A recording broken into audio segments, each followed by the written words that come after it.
नमस्कार, मैं अमित कुमार आप सबका भारत मौसम विज्ञान विभाग के साप्ताहिक मौसम परिचर्चा में हार्दिक स्वागत करता हूं। इस वीडियो में हम देखेंगे कि पिछले एक सप्ताह में हमारे भारतवर्ष के ऊपर किन किन सिस्टम्स ने क्या प्रभाव डाला है और उनके प्रभाव में क्या क्या वेदर एक्टिविटी रिकॉर्ड की गई है। साथ ही अगले 2 सप्ताह में हमारे यहाँ कैसा वेदर रहने वाला है उसके लिए भी हम इस प्रेजेंटेशन में बात करेंगे। अब अगर हम पिछले सप्ताह के दौरान जो सिनॉप्टिक सिस्टम्स इंडिया को जिन्होंने इम्पैक्ट किया उनकी बात करें तो आप जैसा कि इस ग्राफिक्स में अपनी स्क्रीन पे देख सकते हैं कि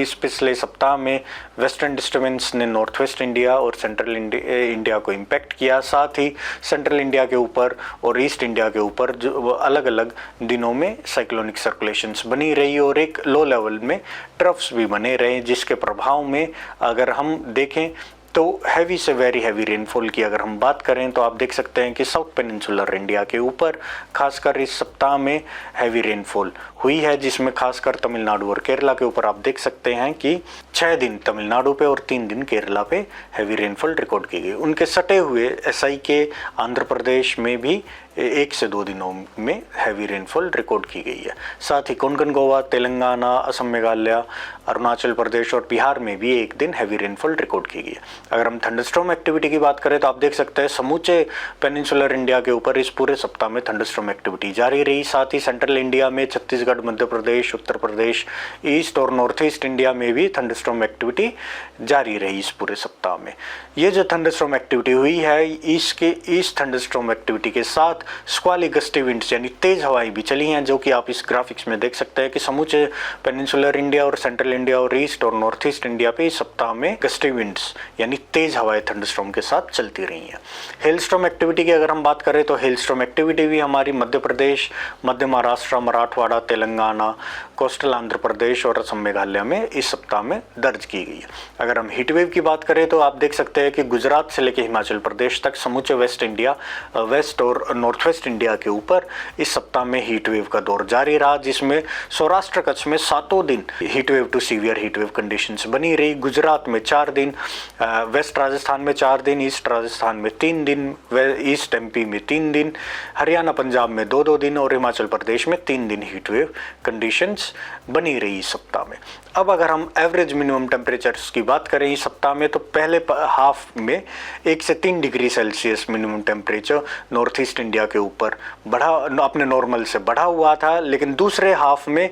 ये अपने नॉर्मल से 3 से 5 डिग्री सेल्सियस नॉर्थ वेस्ट और सेंट्रल पार्ट्स ऑफ कंट्री में बढ़ गया था। अगर हम लोएस्ट मिनिमम टेम्परेचर जो रिकॉर्ड किया गया है इस सप्ताह में उसकी बात करें तो वो करनाल में 3 अप्रैल को 11.8 डिग्री सेल्सियस रिकॉर्ड किया गया है। अगर हम एवरेज मैक्सिमम टेम्परेचर्स के चार्ट्स की बात करें जैसा कि आप अपने स्क्रीन पे देख पा रहे हैं तो हफ्ता के पहले हाफ में नॉर्थ इंडिया, वेस्ट इंडिया और नॉर्थ ईस्ट इंडिया के ऊपर 1 से 3 degree Celsius maximum temperature normal से ऊपर चल रहा था, लेकिन दूसरे हाफ में ये 3 से 5 degree Celsius north west, central और नॉर्थ ईस्टर्न इंडिया के ऊपर बढ़ गया। हाईएस्ट मैक्सिमम टेम्परेचर बाड़मेर के ऊपर 46.4 डिग्री सेल्सियस 8 अप्रैल को दर्ज किया गया। अब आप अपने स्क्रीन पे जो मैप देख रहे हैं ये हमारा वीकली रेनफॉल डिस्ट्रीब्यूशन मैप है। तो इसमें आप देख सकते हैं कि समूचे पेनिनसुलर इंडिया और सेंट्रल इंडिया के ऊपर इस सप्ताह में अच्छी बारिश हुई है और ये आप इस टेबल से भी देख सकते हैं कि साउथ पेनिनसुलर के ऊपर 285% अपने नॉर्मल से ज़्यादा और सेंट्रल इंडिया के ऊपर 51% अपने नॉर्मल से ज़्यादा बारिश हुई है। बाकी सारे सब डिविजन्स में हमारी जो रेनफॉल वो नॉर्मल से कम रही है। अब अगर हम सीजन की यानी 1 मार्च से 10 अप्रैल के बीच में रेनफॉल की बात करें तो इसमें भी आप देख सकते हैं कि जो हमारा पेनिनसुलर इंडिया है वहाँ पे 93% अपने नॉर्मल से ज़्यादा रेनफॉल रिकॉर्ड की गई है। उसके अलावा सभी होमोजीनियस रीजन्स में अपने नॉर्मल से कम रेनफॉल रिकॉर्ड की गई है। अब अगर हम अगले 2 सप्ताह के रेनफॉल के एक्सटेंडेड रेंज फोरकास्ट की बात करें तो वीक 1 की अगर हम बात करें तो अभी जो पश्चिमी विक्षोभ हमारा इंडिया को इम्पैक्ट कर रहा है उसके प्रभाव में rainfall, thunderstorm, lightning, gusty winds, squally winds और हेलस्टॉर्म आज नॉर्थ वेस्ट इंडिया में 10 और 11 अप्रैल को होने की संभावनाएं बनी हुई है। साथ ही ईस्ट और नॉर्थ ईस्ट इंडिया में इस पूरे सप्ताह में रेनफॉल एक्टिविटी थंडरस्टॉर्म और लाइटनिंग के साथ होने की संभावनाएं बनी हुई है। अगर हम वीक 2 के फोरकास्ट की बात करें तो वीक 2 के फोरकास्ट में वेस्टर्न डिस्टर्बेंस के प्रभाव में नॉर्थ वेस्ट इंडिया में, ट्रफ और साइक्लोनिक सर्कुलेशन के प्रभाव में ईस्ट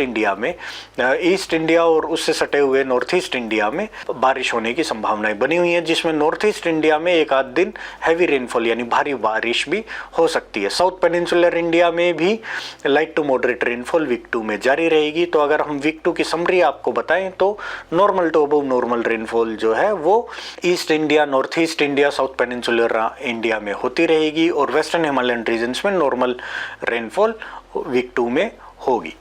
अब अगर हम मैक्सिमम टेम्परेचर के फोरकास्ट की बात करें तो नॉर्थ वेस्ट इंडिया में अगले 3 दिनों के दौरान मैक्सिमम टेम्परेचर में 3 से 5 डिग्री सेल्सियस की गिरावट हो सकती है और उसके बाद अगले 4 दिनों में 2 से 4 डिग्री सेल्सियस की बढ़ोतरी हो सकती है। अगर सेंट्रल इंडिया की बात की जाए तो सेंट्रल इंडिया में अगले 3 दिनों में 2 से 4 डिग्री मैक्सिमम टेम्परेचर गिर सकता है, उसके बाद उसमें कोई परिवर्तन होने की संभावनाएं नहीं है। वेस्ट इंडिया में अगले 3 दिनों के दौरान 2 से 4 डिग्री सेल्सियस मैक्सिमम टेम्परेचर गिर सकता है और उसके बाद अगले 4 दिनों में 2 से 3 डिग्री सेल्सियस बढ़ने की उम्मीद है। अगर हम मैक्सिमम टेम्परेचर के वीक 2 के फोरकास्ट की बात करें तो वीक 2 में हमारा जो मैक्सिमम टेम्परेचर है वो 1 से 3 डिग्री सेल्सियस अबव नॉर्मल ज़्यादातर नॉर्थ वेस्ट इंडिया के हिस्सों में और कुछ हिस्सों में ईस्ट इंडिया के और गुजरात के हिस्सों में रहने की संभावनाएं बनी हुई हैं और बाकी पूरे भारत प्रदेश में ये नॉर्मल या बिलो नॉर्मल रहने की संभावनाएं बनी हुई हैं। अगर हीट वेव की अगर हम बात करें तो हीट वेव कंडीशंस आज यानी 10 अप्रैल को राजस्थान, साउथ हरियाणा, गुजरात, मध्य प्रदेश में बनी रहने की संभावनाएं बनी हुई हैं। एक नया हीट वेव का स्पेल 14 से 16 तारीख के बीच में वेस्ट राजस्थान पे और 16 तारीख से ईस्ट राजस्थान, हरियाणा और पंजाब को इम्पैक्ट करने की संभावनाएं बनी हुई हैं। हॉट एंड ह्यूमिड कंडीशंस हमारी आज के दिन यानी 10 अप्रैल के दिन गुजरात और महाराष्ट्र के ऊपर बनी रहने की संभावनाएं बनी हुई हैं। अब अगर हम वीक 2 के हीट वेव फोरकास्ट की बात करें तो वीक 2 में राजस्थान के एक आध जगह में, साउथ हरियाणा में, साउथ पंजाब में और नॉर्थ गुजरात और उससे सटे हुए मध्य प्रदेश में वीक 2 में लो टू मॉडरेट प्रोबेबिलिटी है हीट वेव डेवलप होने की। अगर हम साइक्लोजेनेसिस की बात करें तो अगले 2 सप्ताह में इंडियन सीज के ऊपर किसी भी साइक्लोनिक सिस्टम के बनने की कोई संभावनाएं नहीं है। हमसे जुड़ने के लिए आप सबका धन्यवाद। नमस्कार, जय हिंद।